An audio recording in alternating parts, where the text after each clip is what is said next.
This is Reverend Don Lewis coming to you from the beautiful metaverse. And this is Midday with Reverend Don. And as you know, if you were joining me yesterday, today we're going to talk about the Correllian alphabet. And we'll probably talk about a variety of things in our half hour, but we're going to start with the alphabet. And I also want to call your attention to the fact that tonight on the Daily Spell broadcast at 10 p.m. Eastern, Sir Eric Hebert will be talking about the new Correllian alphabet font that's been developed for your computer. So you may want to watch that as well if you have an interest in metaphysical fonts. I also want to let you know I will not be broadcasting tomorrow because I will be on the road, but I will be back on Thursday with my interview with Jason Mankey, which I think you will find quite fascinating. So, Correllian alphabet. Um, the Correllian alphabet was developed so many years ago, well over 40 years ago. And, speaking to that development because of so many years is very remote. And hello to Bradley, who says, Happy Tuesday. Happy Tuesday to you, Bradley. I was then in my early teens, and my mother desired a specifically Correllian alphabet. She knew that I had an interest in metaphysical and other alphabets. Language is actually one of my great interests. And I was rather steeped in alphabets. I was studying many metaphysical ones, and she thought it would be nice if we had our own. And I proceeded to create, after some work, the Correllian alphabet. And we have used it ever since. The original idea of the Correllian alphabet was that in the older version of Correllian state robes, they all had a clavis running down the front. It was done a little differently than the modern one. And we thought the alphabet could be used there. I don't know that it ever much was, but that was the idea. The alphabet was designed to be written horizontally, but it can also be written, I beg your pardon, was designed to be written vertically, but can also be written horizontally. And in fact, the idea was that you could write it in any direction that you liked. And this idea came from Egyptian hieroglyphics. If you're not familiar with hieroglyphics, they can be written and therefore read in many different directions. One of the ways that you can tell what direction the writing is going is by what direction the hieroglyphs are facing. They can be vertical, they can be horizontal, they can go to the right, they can go to the left. And I wanted the Correllian alphabet to be the same. And it has been used that way, but it's most commonly used either vertically or horizontally and going from right to left. But it can be used in those other ways. And it's changed over the years. One of the biggest changes is that if you're writing it horizontally, today you would most commonly turn the letters on their side so that they're more legible. It was realized that some of the letters, if you were continuing to use them upright to write horizontally, could be mistaken for other letters in their vertical form. And so we started to flip them when we wrote them in that horizontal direction. When you see the font, you'll see that this has been done for you. This makes everything much easier to read, in my opinion. The alphabet is phonetic in that the original idea was that you spell things as they sound. Today, some people do that. Some people follow a variety of little rules to make it a little bit more intelligible to an English speaker or perhaps also the speaker of other languages. There are no formal spelling rules for the Correllian alphabet. And the number of symbols is not the same as the English alphabet. A variety of diphthongs are also included.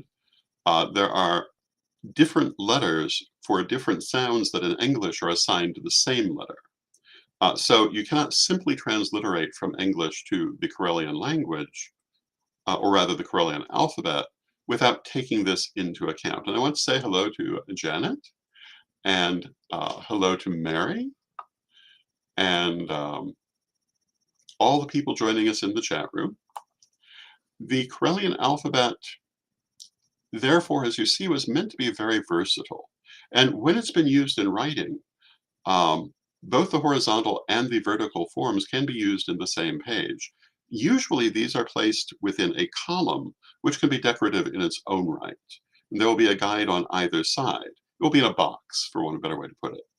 And that box can become a frame. Hello to Jason in the chat room. Good to see you. And that frame is part of the artistic quality of the calligraphy. Of course, you can use the Correllian alphabet without a frame, and you can use it not as calligraphy. But for example, when working on the Book of Life, this was always done in a calligraphic manner in which those boxes were part of the beauty of the page. And lacunas were left for artwork to be inserted to make it a pleasing composition.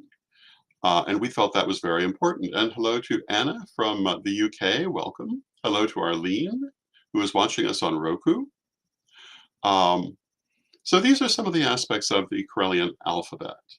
And to prepare for the Correllian alphabet, or really to sate my curiosity, but preparation in the fullness of time for the alphabet, I had learned so many other alphabets.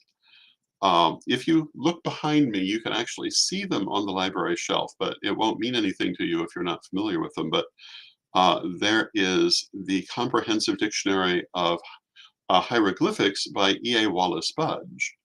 And granted, E.A. Wallace Budge is considered very outdated in many ways, but the books are still well worth reading, and they include also commentary on a wide variety of alphabets. I studied the Coptic alphabet, the hieroglyphic alphabet, Greek and Roman, numerous metaphysical alphabets, Malachim, for example. There are many of them. And I basically used what I learned from those in creating the Correllian alphabet, and it served its purpose quite well all these years. I'm sure there will be continued developments, and in fact, we're looking at some continuing developments even now. We're looking at introducing some symbols specifically to express certain ideas, such as, for example, the title of Reverend, which so many of our people use, or rather the style of Reverend, because Reverend is a style, not a title. And we're looking at devising specific hieroglyphs for these purposes, but they are not there yet. We also have special symbols for a period, that is the end of a sentence, versus a comma or a hyphen, because these can be important in writing. We have various other symbols. I'm sure more will be introduced over time. And one of the things I speak about on virtually all subjects is that things do grow and develop over time. They're not created to be set in stone because that is not the nature of life. So of course I expect that this alphabet will develop as it goes forward. And I do not expect that all those alphabetic developments will come from me because so many other people use it now. And in the fullness of time, what will happen is what is convenient for them to use will become the custom. The changes that have already occurred were based on convenience, and I feel that's very important. When I write with the alphabet, I usually try to make certain that the word has the same number of letters you would expect to find if you were using the Latin alphabet. This was not the original idea of the alphabet, but it is what I do. But others don't necessarily. So reading the Correllian alphabet is like reading English in the 1500s. How it's going to be spelled is anyone's guess, and no two people will necessarily spell things the same way. And even one person may spell something differently in the same paragraph. I have caught myself doing it. And this is also something that happened in English before the development of standard spelling rules. As the alphabet ages and matures, there may come to be more specific rules, but I've felt and still feel that that's premature. We're still learning how it's going to manifest. The shape of the alphabet has an interesting story behind it. And we were speaking in my chat room last night about science fiction and horror and how I've always been a devotee of these. And one set of films I was particularly fond of was The Planet of the Apes, particularly the very first one, which I always felt was very much a work of genius. The sequels did not live up to that, but they were still entertaining, and I was devoted to them in youth. And Bradley remarks that they spelled things phonetically back in those days for sure, and that's absolutely true, they did.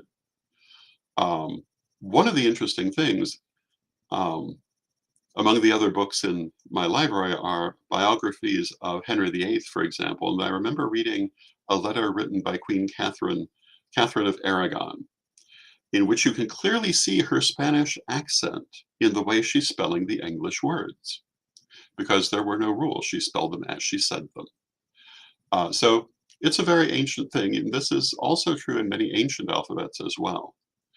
If you study hieroglyphics, for example, you will find that the same word can be spelled in more than one way using hieroglyphics, sometimes quite a number of them. But getting back to the shape of the alphabet in the Planet of the Apes, I was very entranced by the scroll plates that they used.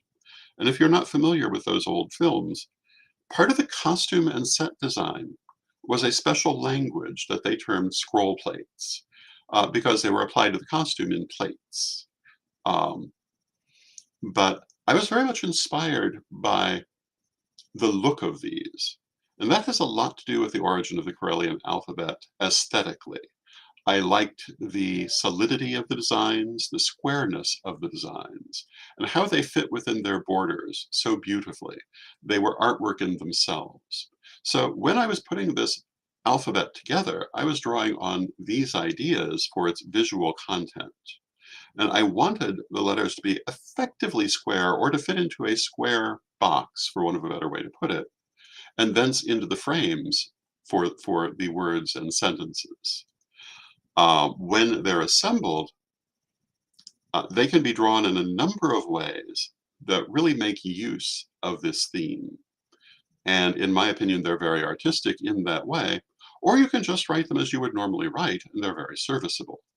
But my mind, I guess because of my upbringing, was already on the idea of calligraphy and how these could be used calligraphically. Also in my library, there is a book from my very early youth on the history of Japanese art. And from an early age, I was exposed to and even steeped in Japanese art, where calligraphy is vitally important. And so I had calligraphy in my mind and in my own artwork well before this had even happened. And so thinking of that calligraphic aspect was an important part of how this alphabet was developed.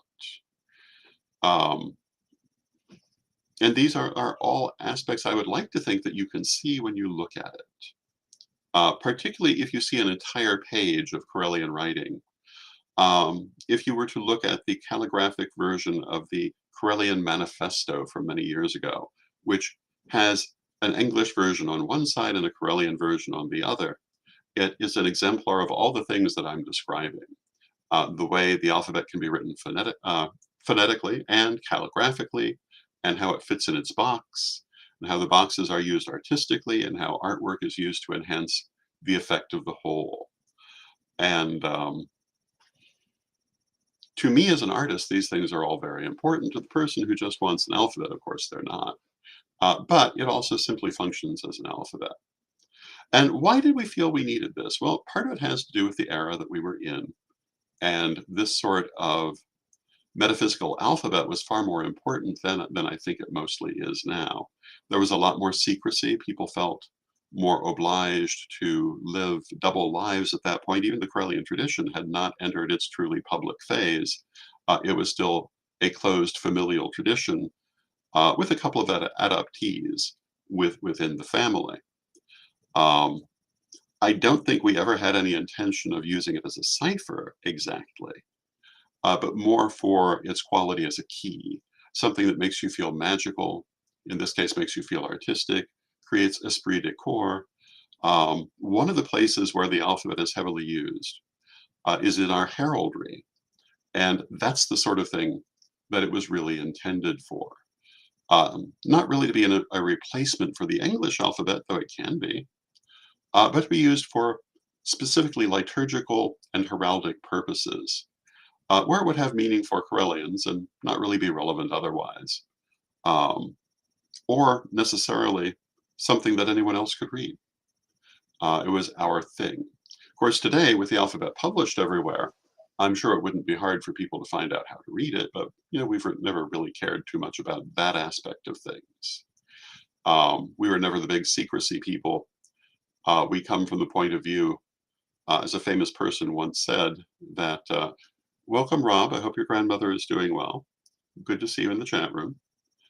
We are all thinking of her, I'm sure. Um, and we've always been believers in what, to paraphrase a famous saying, the idea that we must constantly guide the secrets by constantly exposing them, that constantly guard the great secrets of the universe by constantly sharing them. Um, and that really is kind of our point of view. We are not of the point of view that there's anything that someone isn't ready to hear, because if they're not ready to hear, they won't hear it. They won't understand what they're hearing. I can remember the first time the seven planes were explained to me, and they were explained perfectly clearly, but I was still a child, and I could only understand about half of it. It was only years later that I truly understood. The thing that eluded me at that point was the idea that everything is simultaneous, which, obviously is rather an advanced concept, and that everything in the seven planes is simultaneous, and that we can see everything that's rooted in the planes we've already traveled through, but not those we're still to ascend into. And at the time, I kind of got it, but I really didn't. But when I was ready, it was clear as day. Um, Also, things about multidimensionality. When I was studying third degree, when these were first introduced to me, I didn't get it. And Lady Crystal very wisely said, let's just come back to this later. She didn't try to force it through. She didn't insist that we had to understand it right then. She said, we'll come back to it. And a few months later, we came back to it, and I couldn't understand why I had any trouble not understanding it before. It was all perfectly clear because in that time period, my consciousness had expanded, and it was no longer difficult for me to understand these things. And this happens to us in life. So, if there's something metaphysical that you once tried to understand and found you couldn't, go back and try again. I think you'll find that you may have expanded and be better able to receive it. And in the chat room, Rob says, "Thank you. She's getting better. I'm very glad to hear that." Rob's grandmother is 98 years old, and I believe that that's the age that I read.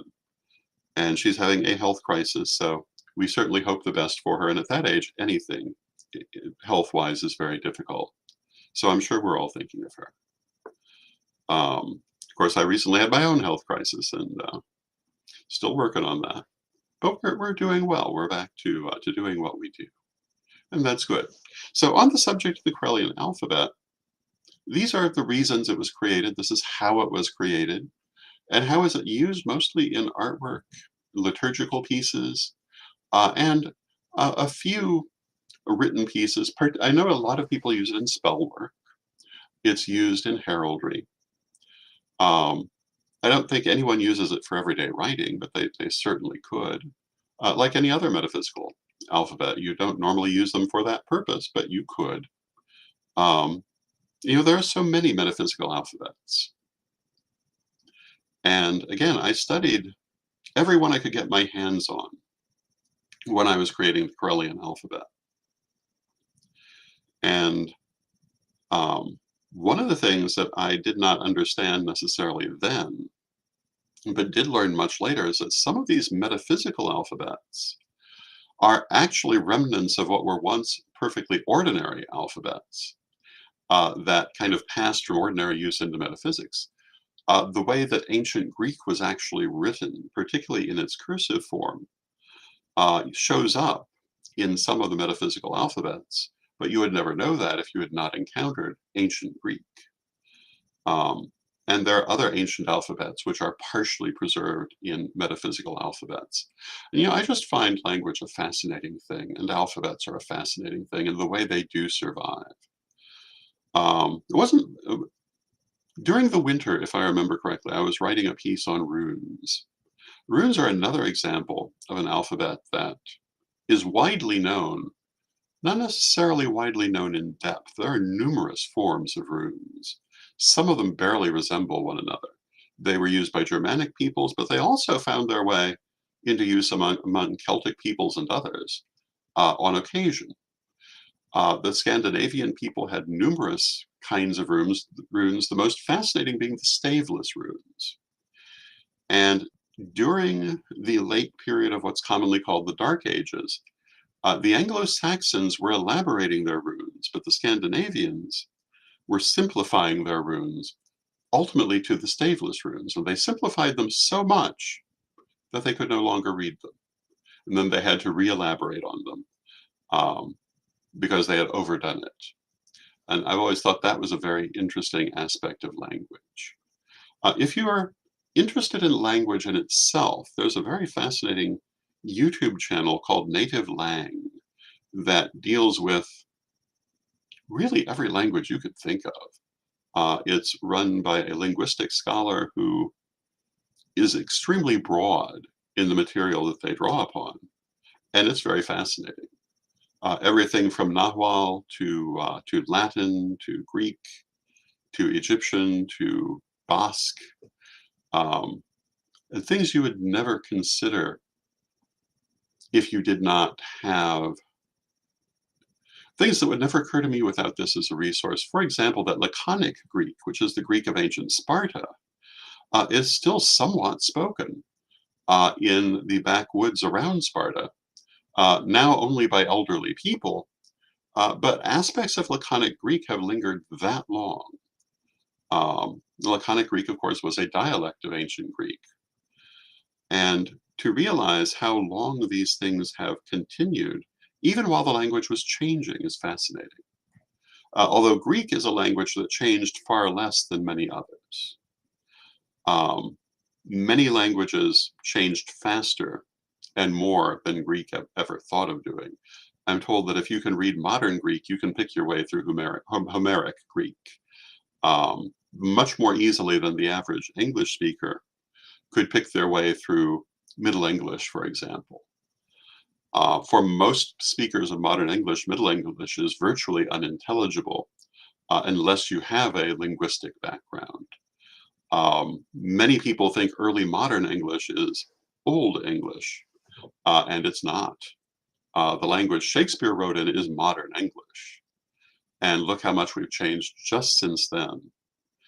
And this gives rise to an issue I've often spoken about, did several vlogs on, and that's the subject of pronunciation. You know, some people get very up in arms about incorrect pronunciations of ancient names of deities or ancient terms.